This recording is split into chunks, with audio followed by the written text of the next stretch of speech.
എല്ലാവർക്കും സ്വാഗതം. ഈ റിവ്യൂ ഇഷ്ടപ്പെടുവാണെങ്കിൽ ഒന്ന് ലൈക്ക് ചെയ്തും സബ്സ്ക്രൈബ് ചെയ്തും സപ്പോർട്ട് ചെയ്യണേ. അപ്പോൾ കനക നന്ദു വീട്ടിൽ ചെന്നിട്ടില്ല എന്നുള്ള കാര്യം നയനോട് വിളിച്ച് പറയുന്നു. നയന കുറേ പ്രാവശ്യം നന്ദുവിനെ വിളിച്ചു നോക്കുന്നു, കിട്ടുന്നില്ല, ആകെ ടെൻഷനിലാണ്. അന്നേരം ആദർശനോടും ഇതിനെപ്പറ്റി സംസാരിക്കുന്നുണ്ട്. അന്നേരം ആദർശ് പറയുന്നുണ്ട് അനിയും വന്നിട്ടില്ല, ഇനി രണ്ടും കൂടെ ഒരുമിച്ചാണോ എന്ന് അറിയത്തില്ല എന്ന്. അന്നേരം നയന പറയുന്നുണ്ട് അങ്ങനെയാണെങ്കിലും കുഴപ്പമില്ലായിരുന്നു, വേറെ അപകടങ്ങളിലൊന്നും പോയി ചാടാതിരുന്നാൽ മതിയായിരുന്നു എന്നൊക്കെ പറയുന്നുണ്ട്. അത് കഴിഞ്ഞ് രണ്ടുപേരോട് അന്വേഷിക്കാനായിട്ട് അവിടെ നിന്ന് ഇറങ്ങുക. അന്നേരം നയനയോട് വരണ്ടാന്നൊക്കെ ആദർശ് പറയുന്നുണ്ട്. എന്നിട്ട് നയന പറയും ഞാൻ ഇവിടെ ഇരുന്നിട്ടുണ്ടെങ്കിൽ ടെൻഷൻ അടിച്ച് മരിച്ചു പോവും, കൂടെയാണെങ്കിൽ എനിക്ക് അത്രയും ബുദ്ധിമുട്ടില്ല, അതുകൊണ്ട് ഞാനിവിടെ വരാമെന്ന് പറയുന്നു.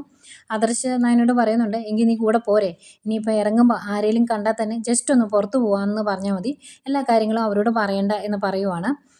അതിനിടയ്ക്ക് ആദർശ് പറയുന്നുണ്ട് നവീൻ്റെ വിവാഹാലോചന വന്നപ്പം നിൻ്റെ അച്ഛനും അമ്മയൊക്കെ നല്ല സന്തോഷത്തിലല്ലേ, ആ വിവാഹം എങ്ങനെയെങ്കിലും നടത്തിയെടുക്കുകയല്ലേ വേണ്ടത് എന്നൊക്കെ ചോദിക്കുമ്പം നയന പറയുന്നുണ്ട് ആ വിവാഹം എങ്ങനെയെങ്കിലും നടക്കണം, അത് നേരാ, പക്ഷേ നമുക്ക് എന്ത് ചെയ്യാൻ പറ്റും ആദർശേട്ടാ, ഇനിയിപ്പോൾ അവളെ ഒന്ന് കണ്ടു കിട്ടുമായിരുന്നെങ്കിൽ എന്തെങ്കിലും പറയാമായിരുന്നു എന്നൊക്കെ പറയുന്നു. ഈ സമയം കനക ഭയങ്കര ടെൻഷനിലാണ്. ഈശ്വര അവളിങ്ങോട്ട് വരുമായിരുന്നെങ്കിൽ നമുക്ക് എന്തെങ്കിലും പറയാമായിരുന്നു, ഒന്ന് ആശ്വസിപ്പിക്കാമായിരുന്നു, ഇതിപ്പോൾ ഫോൺ പോലും എടുക്കുന്നില്ലല്ലോ എന്നൊക്കെ പറയുമ്പം ഗോവിന്ദൻ പറയുന്നുണ്ട് ഞാൻ മൂർത്തി സാറിനെ വിളിച്ചായിരുന്നു, സാർ എന്നെ വഴക്ക് പറഞ്ഞു, നന്ദുവിനെ നമ്മൾ വഴക്ക് പറഞ്ഞതിൻ്റെ പേരിൽ അങ്ങനെ ചെയ്യാൻ പാടില്ലായിരുന്നു, അവളുടെ ഡ്യൂട്ടിയല്ല അവൾ ചെയ്തത് എന്നൊക്കെയാണ് ചോദിച്ചത്, അതുകൊണ്ട് അവൾക്ക് വിഷമം വന്നതിൽ തെറ്റ് പറയാൻ പറ്റുമോ എന്നൊക്കെ ഗോവിന്ദനും പറയുന്നുണ്ട്.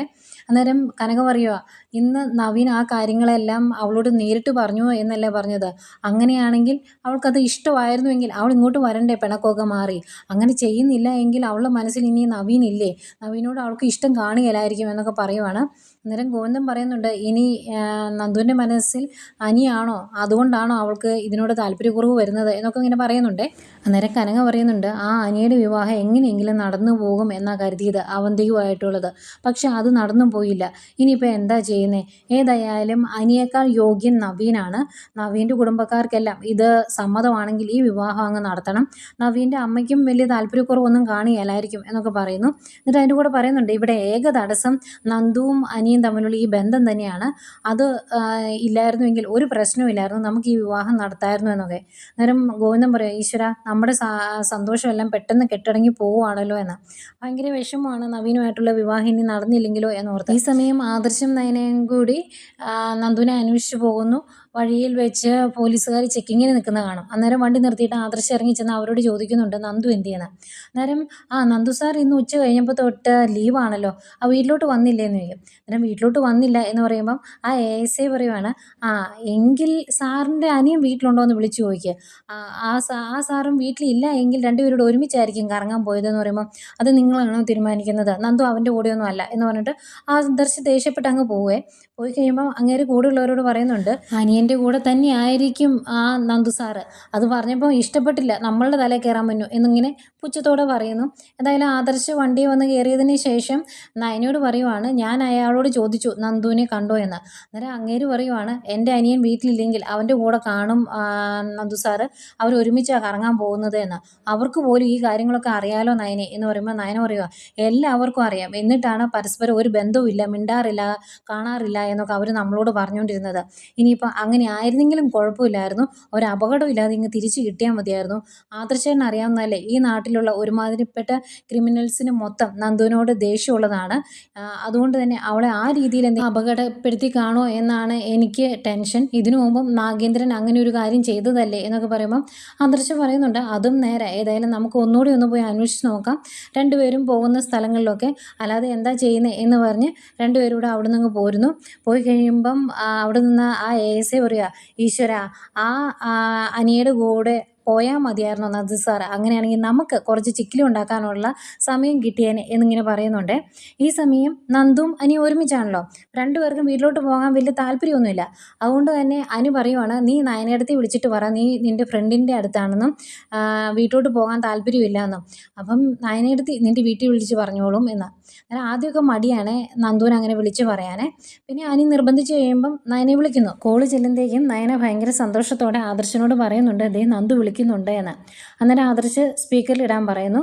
സ്പീക്കറിലിട്ട് കഴിയുമ്പം നന്ദു ഇങ്ങനെ ആട്ടോ പറയുന്നത്, നയനടുത്ത് നയനേച്ചി ഞാൻ ഇന്ന് വീട്ടിലോട്ട് പോകുന്നില്ല, ഞാൻ എൻ്റെ ഒരു ഫ്രണ്ടിൻ്റെ കൂടെയാണ്, വീട്ടിലോട്ട് പോകുന്നില്ല എന്ന് പറയുമ്പോൾ, അതെന്താ മോളെ നീ വീട്ടിലോട്ട് പോകാത്തത്, അച്ഛനും അമ്മയും നിന്നെ എത്ര പ്രാവശ്യം വിളിച്ചു, നിനക്ക് അവരോടുള്ള പിണക്കം മാറിയില്ലേ എന്ന് ചോദിക്കുമ്പം ആ പിണക്കം അങ്ങനെ അങ്ങ് മാറില്ല എന്ന് പറയും. അന്നേരം നയന പറയുന്നുണ്ട്, അച്ഛനും അമ്മയും എന്തെങ്കിലും പറഞ്ഞിട്ടുണ്ടെങ്കിൽ അതിന് ഇത്രയും പ്രാധാന്യം കൊടുക്കേണ്ട കാര്യമുണ്ടോ, ഇത്രയും പിണക്കം കാണിക്കേണ്ട കാര്യമുണ്ടോ എന്ന് ചോദിക്കുമ്പം ആ പിണക്കം അങ്ങനെ അങ്ങ് തീരില്ല എന്ന് പറഞ്ഞിട്ട് പെട്ടെന്ന് ഫോൺ കട്ട് ചെയ്യും. കട്ട് ചെയ്ത് കഴിയുമ്പോഴേക്കും അനി നന്ദുവിനോട് പറയുവാണ്, ഇനി നീ അത് ഫ്ലൈറ്റ് മോഡിലിട്, അന്നേരം വിളിച്ചാലും ഔട്ട് ഓഫ് കവറേജ് എന്നേ പറയുള്ളൂ എന്ന്. അങ്ങനെ ചെയ്യുവാണ് നന്ദുവെ. എന്നിട്ട് രണ്ടുപേരും കൂടെ പൊന്മുടിക്ക് പോകാൻ വേണ്ടി തീരുമാനിക്കുവാണ്. ഇവർ നിൽക്കുന്ന സ്ഥലത്ത് നിന്ന് ഏകദേശം 2.5 മണിക്കൂർ യാത്ര ചെയ്താൽ പൊന്മുടിയിലെത്താം. രാത്രി 12 മണിയൊക്കെ ആകുമ്പോഴത്തേക്കും അങ്ങോട്ട് ചെല്ലാൻ പറ്റും. അവിടെ ഒരു റിസോർട്ടുണ്ട്, നമുക്ക് അവിടെ താമസിച്ചിട്ട് രാവിലെ തിരിച്ചു പോരാമെന്നൊക്കെ അനി പറയുന്നു.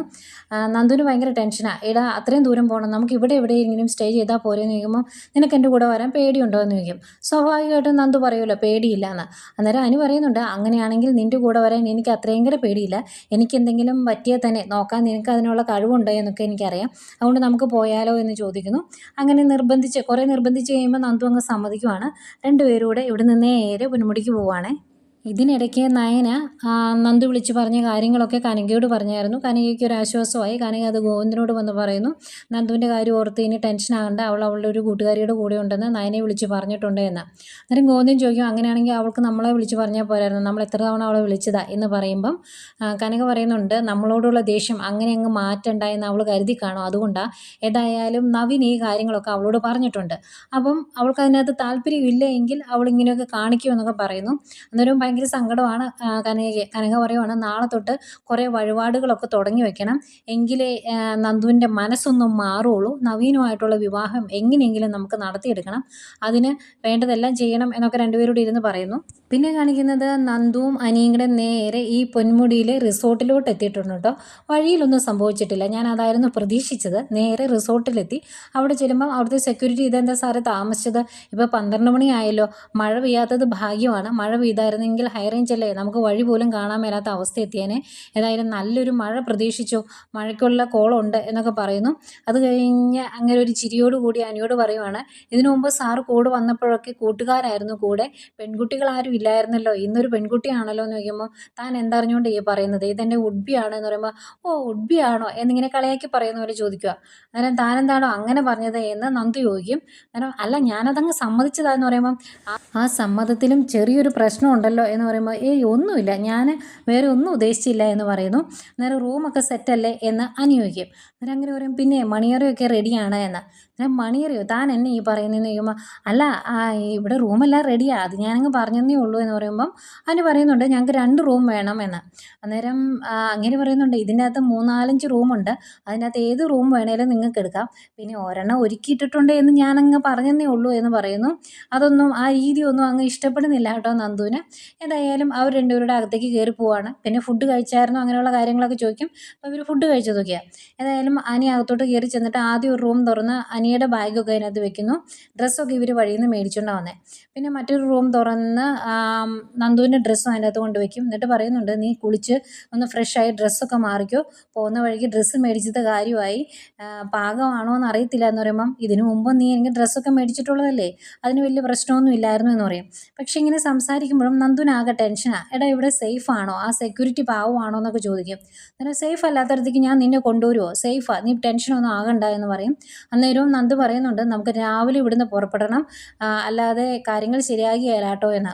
അന്നേരം അനി പറയുന്നുണ്ട്, അതൊക്കെ നമുക്ക് ചെയ്യാം, ഇപ്പം കിടന്ന് ഉറങ്ങുമൊന്നും വേണ്ട, ഒരു 2 മണിക്കൂർ കഴിഞ്ഞ് ഉറങ്ങിയാൽ മതി, നല്ല തണുപ്പുണ്ട്, നമുക്ക് ഇച്ചിരി നേരം തീ കായാം, അതൊക്കെ കഴിഞ്ഞിട്ട് സുഖമായിട്ട് കിടന്ന് ഉറങ്ങാമെന്നൊക്കെ പറയുവാണേ. അന്നേരം ആയിക്കോട്ടെ എന്ന് പറയും. അനി അങ്ങോട്ട് പോയി കഴിയുമ്പം റൂം അടച്ചിട്ട് നന്ദു ഫ്രഷ് ആകാനായിട്ട് പോവുകയാണ്. അന്നേരം നന്ദുവിന് നല്ല ടെൻഷനുണ്ട് കേട്ടോ. പിന്നെ കാണിക്കുന്നത് ആദർശിനെയും നയനയാണ്. അവർ രണ്ടുപേരോട് തിരിച്ച് വീട്ടിലോട്ട് ചെല്ലുമ്പം അവരെ നോക്കിയിരിപ്പുണ്ടായിരുന്നു ദേവയാനി.